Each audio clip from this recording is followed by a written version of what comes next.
hear me? Yes, sir. Now I can hear you, sir. Fine, that's fine. 1 minute. Then. I'm hearing you. I didn't hear me. Have you just joined? Yeah, I joined like 3 minutes ago. Okay, that's fine. Welcome. Thank you, sir. 1 minute. 1 minute. So we're looking at the regulations and let me go back.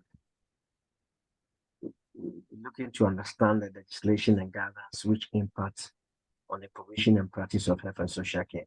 You are able to log in onto your student portal, isn't it? Yes, sir. Joel is struggling. Is there any way you can help? So I don't know. Joel, you say you cannot see all the questions, isn't it? Yes, I cannot see any questions. Why? Do you have your login details? Yes, Hello? We can hear you. Yes, I can hear you. So why can't you see the questions? Yes, I just looked all the options of there, but I cannot see the questions. In which option the questions are? Ademi, Yes, sir. he's asking a question. Okay, what's the question? He said he can't access this, but he can't see the questions on his model and all that. I don't know why. They are all there. When you log in with your username and password, you just follow them accordingly, one after the other. You see everything is there. All the recording, our assignment, our module, everything is lined up there. You just need to maybe calm down and understand it and follow them one after the other.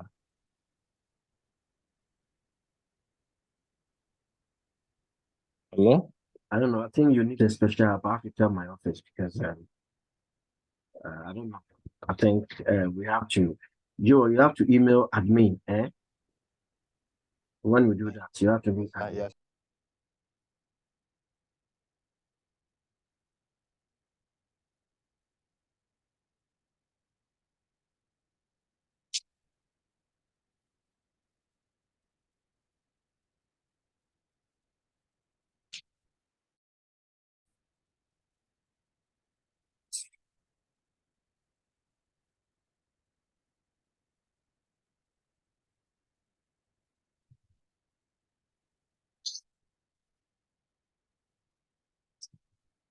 So,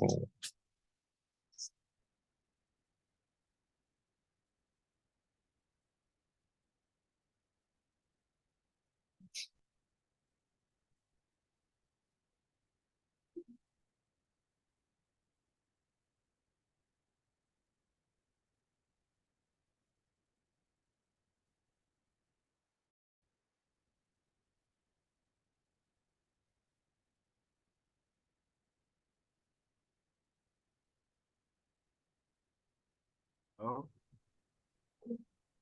Hello? hello, sir. Went off, isn't it? Yeah, actually a break. Yeah, your network. It's always from my side, right? Yes, I think so. From your side. So let's proceed. You can see the screen, can't you? So we're looking at the Human Rights Act 1998, the Equality Act 2010, Health Mental Act, and then the legislation, which is the Care Act 2014. What are guidance then? Guidance are available for health and care clinicians on how they should conduct themselves, what services can be offered, what provisions they can make in regards to their setting. One is to sector guidance, health and social care, medical guidance, professional guidance, and codes of conduct. These are the things that you have to look into when you talk about guidance.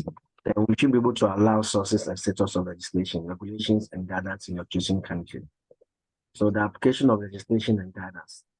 This allows government department to put in place regulations, wider legislations and guidance, for example, the WHO or the World Health Organization. Sorry? Then we have to look into the WHO organization itself, a specialized agency of the United Nations responsible for international public health. The WHO Constitution states its main objective as the attainment by all peoples of the highest possible level of health. So these are the guidance that We have to look at one of them was WHA, and one of them is also the application of legislation and guidance. This allows government department to put in place regulations, wider legislations and guidance. Very key in our study. We have to also look into what are the aims and purpose of the legislation, the regulations, and the guidance. The aims, therefore, will be that it applies to the protection of individuals, gives equal access to provision. There will also be penalties for non-compliance, such as fines, imprisonment, and loss of licenses, which is key as a service provider. You could withdraw your license. It could be your license to operate, or it could be that there will be license to pay as an individual or as a company once you don't follow regulations and legislations. So we all know government legislations. One of them are the professional bodies that we mentioned about, such as the GMC and CQC. The GMC, which is the General Medical Council, that regulates doctors, and the CQC regulates care agencies and hospitals or NHS hospitals. Clinical bodies like the NICA, National Institute for Health and Social Care Excellence, in the UK is an executive non-department public body of the Department of Health and Social in England, which publishes guidance in 4 areas: clinical practice, guidance on appropriate treatment, care of people with specific diseases and conditions, guidance for social care services and users. British Medical Association. The British Medical Association is a registered trade union for doctors in the United Kingdom. So they fight and advocate for doctors. Whilst we have the trade unions like the labor trade unions, they also fight for support workers and all that. Okay. Then we have to look at the analysis. What is analysis? The analysis is a detailed examination of elements or structure of something. It's a process of breaking a complex topic or substance into similar parts in order to gain a better understanding of it. What are some of the advantages and disadvantages to pass a judgment? So consider benefits, disadvantages, and pass a judgment on your own thoughts. So this says that consider benefits, disadvantages, and pass a judgment on your own thoughts. That will be therefore a bit more complex in your decision to make. But then you have to be able to analyze the impact of those legislations and guidelines on those provisions and social care. So what are some of the impacts on provision and workers within health and social care? Maintaining safety and quality of provision, very key. The health, safety, and welfare of people are priority. The service focus on self-care and support is continually looking for ways to be more reliable, to improve the quality and safety of the service it delivers. Although the provision of care has some associated element of risk of harm to service users, safe care identities prevents and minimizes unnecessary and potential harm. Therefore, people will be kept safe and protected from avoidable harm through appropriate care and treatment and support. All about safety and care. Ensuring consistency. Why do you have to ensure consistency? Consistency of care means low variability in care from shift to shift, day to day, nurse to nurse, resident to resident, attending to attending, patient to patient. High variability among practitioners is a major problem throughout the health care system. Variability is the lack of consistency on fixed pattern, liability to vary and or change. Very, very key. We have to be able to analyze the impact of the legislations and guidance. What would therefore be the impact? Healthcare professionals have duty of care, don't they? With and adhere to relevant legislation, case law, national and local policies relating to information regarding keeping MSc 2019. Therefore, records must be kept and accurate and written in such a way that the meaning is clear. MSc 2029, HPC 2018. Handwriting must be illegible and written in blank ink to enable legible photocopy or scanning of documents if required. Records must demonstrate a full account of the assessment made and the care planned and provided, and actions taken, including information shared with other health professionals. All entries in a record must be dated to include date, month, year, time accurately and signed. Very, very key. Very key. Do you guys understand this? Yes, sir. Good. Good. It's self-explanatory. Then we have the Department of Care. The Department of Care, you need to understand that the DOA lead, shape, and fund health and social care in England, making sure that people have the support, care, and treatment they need with the compassion, respect, and dignity that they deserve. This is what the Department of Health and Social Care does. And it's key that as learners, you understand their purposes is to help people live a better and longer life. But they are not doing that in isolation. They will need also have to do that in conformity with the law and regulations. Then we have to also look at the main aims and purposes of legislation and guidance are to reduce health inequalities, to address equal opportunities for every service user and clinician, to ensure provision is being delivered safely, to safeguard service users and clinicians from harm, to set a guidance on how services are delivered and what can be delivered, and the codes of conduct, to set guidance and on procedures on staff. These are key things that the Department of Health seeks to do.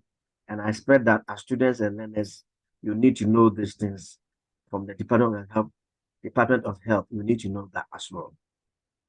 Then we have to look at why is health and safety compliance so important as a support worker or within the healthcare sector. One, it's helpful to remember that health and social care compliance directly impacts the ability to achieve almost all other key objectives. One, for improvement of staff retention, it is very key. It helps to improve staff retention. It also enhances productivity, very key, and it helps to reduce overheads and ultimately generating a healthier bottom line. Finally, health and safety compliance is essential to sustainable sustenance. I mean, if a company by law is allowed to or is required to sort of put in health and safety measures within their company sector. One, to protect the service users. Two, is to protect the staffs themselves. And in so doing, the law allows you to put what are some of the health and safety measures? COSH, radar. You remember COSH? Do you guys remember COSH? Gosh. Control of substance hazardous. You remember that? Control of substance. Yes. Yes, good. Substance. I Yes, taught you sir. about that. And you also have to understand what we call READER, reporting of incidences. So these are all measures that employers have to put in place.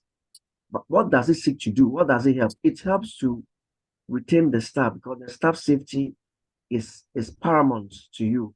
It also helps to increase productivity. So it will reduce accidents and any other things that would just order on it.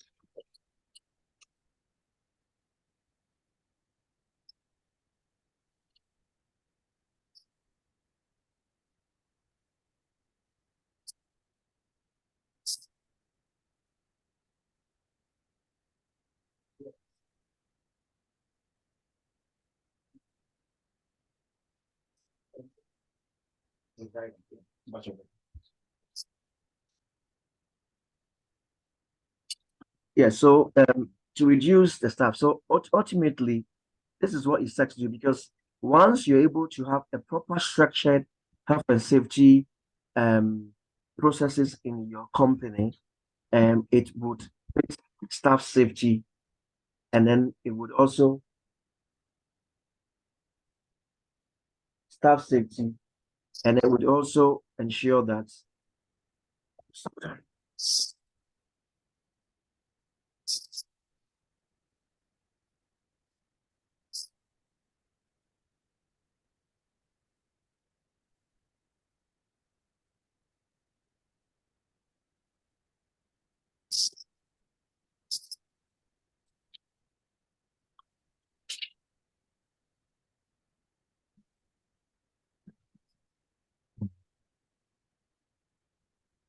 and then it will also reduce the overheads and generation of healthier bottom line.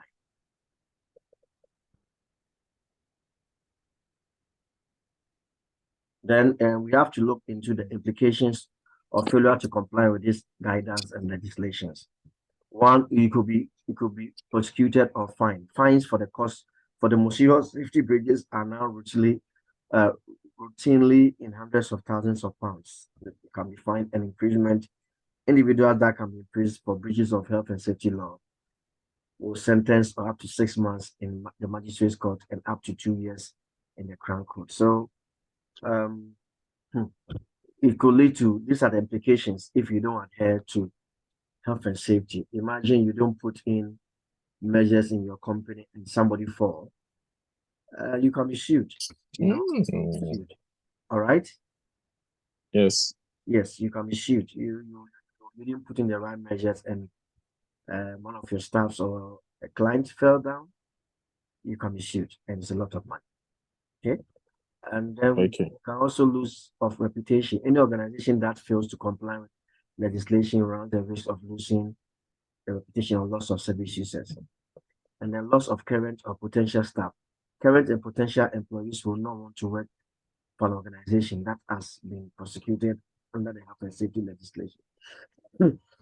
You could also lose potential staff because, I mean, people don't want to kill themselves, so they will lose lots of potential staff. And these are the things that they'll go to. And then, having said that, we also have to look at the downtime and loss of product. Breaches of safety, certain laws often result in organization having to cease the services until errors have been rectified. So there will be downtime. That means that there will be production will done, and loss of production. Production will not be it will decline. Production will decline because in so doing, people wouldn't have confidence in the company, and the zeal or the motivation to work won't be there because everybody will be scared. A company that doesn't have a well-structured health and safety, definitely people will be scared and their life will be in danger, and therefore it won't motivate or encourage that. And we have to look at the health and safety executive. Health and safety executive. You know, the health and safety executive is a UK government agency responsible for the encouragement, regulations, and enforcement of workforce. It also, what it does is that it's an agency that's responsible for encouragement, regulation, and enforcement of workforce and safety and welfare for research into occupational risks in Great Britain. They are very key. They are the ones that ensure that health and safety is highly adhered to by employers or companies. Okay. And we also have to look into the improved notices. In certain terms, improved notices are issued when an inspector is of opinion that a person is not complying with health and safety legislation. Improvement notices are used to ensure that statutory standards for health, safety, and welfare are complied with, and will specify the time period for the compliance. Very, very key. Very okay. So we have to take notice of that. We have to know what is called improved notices. Very, very important. Very, very important. Okay. And then we have assess the implications of failure to comply with legislations or guidance. Prohibition notices. A prohibition notice deals with more serious type of enforcement notice. A prohibition notice will be served if an inspector believes that the activities being undertaken involve risks of serious personal injury. Prohibition notices deals with the more serious type of enforcement notices.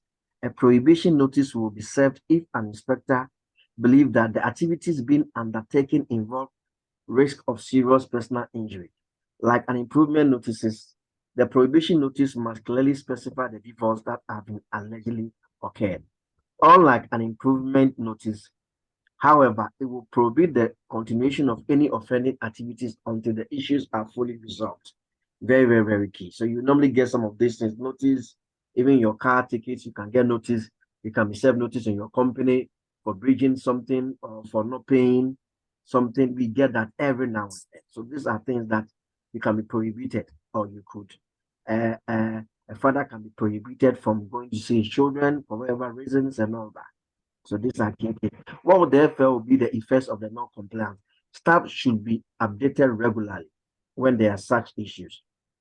Facility staff training should be conducted to ensure they follow health and safety procedures and are aware of what these things are. And then 3, this will help to avoid any potential action taken by the HSAE and the local authority. This is very important. So this is what I'll say for today. We'll be able to look into the source and status of legislation, regulation, guidance in teaching country, the impact of legislation and guidance on the provision of health and social care provision, the aims and purposes of legislation and guidance, and the implications of failures to comply with legislation and guidance. The references you get all this on your student model. Any questions? There are no questions for me. Joe, any questions? No questions, sir. It's okay for me. Are you sure? Yeah. Okay, then Joe, if you have no question, please speak to your friend, speak to Adeyemi to help you. Okay. All right. Can you hear me? Yes, sir, I'm here. Adeyemi, I say help your friend because I think he's struggling. Okay. Okay, no problem. Maybe after or tomorrow I'll be free in the morning. Okay. Because today I'm at work, so I have to attend these classes from work. Okay. Yes. Tomorrow I'll be free in the morning. Yeah. You can contact me tomorrow morning. Yeah, it's okay. Thank you. Okay. I see you guys. All right. Take care. Bye. Okay.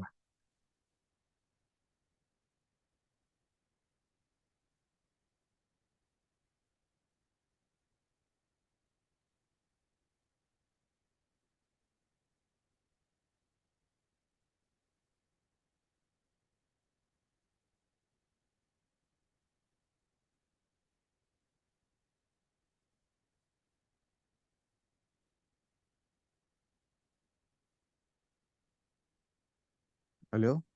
Yeah, you will. So see you then. Okay. You can go. Okay. Can I leave, sir? Yeah, you can. We finished. Yes. We Thank finished you, for sir. today. Yes. Oh, that was fast. Yes, we finished. Okay, so thank Okay. you. You Yes, can. sir. Thank you. Okay, Thank sir. you. Have a nice Yes, sir. day. Bye, sir. Yeah, bye. Okay. Sir, if I have any doubt, I will contact him. Okay. No problem at all. Yeah. Thank you, sir. Bye. Have a nice day. You too.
I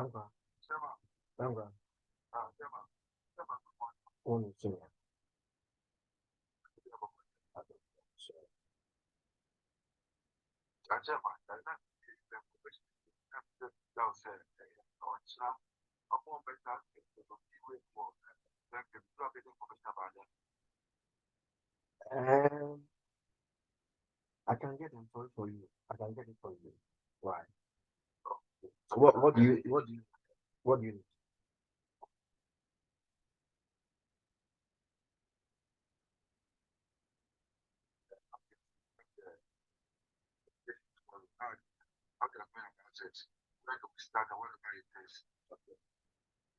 Those when to start the one. I'll show you. I'll get back to you. Why, bro? Miss, what's up here? Okay, I will do. I will do. Thank you so much. You're welcome. You're welcome. Thank you very much.